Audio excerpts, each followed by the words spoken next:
نبی کریم صلی اللہ علیہ وسلم نے فرمایا، جنت و دوزخ نے اپنے رب کے حضور میں جھگڑا کیا۔ جنت نے کہا، اے رب، کیا حال ہے کہ مجھ میں کمزور اور گرے پڑے لوگ ہی داخل ہوں گے؟ اور دوزخ نے کہا کہ مجھ میں تو داخلے کے لیے متکبروں کو خاص کر دیا گیا ہے۔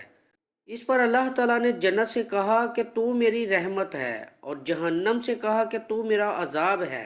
تیرے ذریعے میں جسے چاہتا ہوں اس میں مبتلا کرتا ہوں، اور تم میں سے ہر ایک کی برتی ہونے والی ہے۔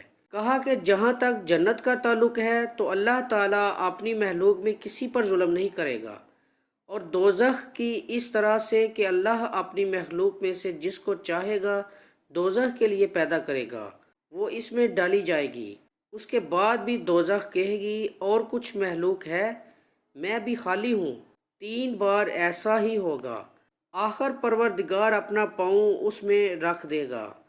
اس وقت وہ بڑھ جائے گی، ایک پر ایک الٹ کر سمٹ جائے گی، کہنے لگے گی، بس بس بس، میں بھر گئی۔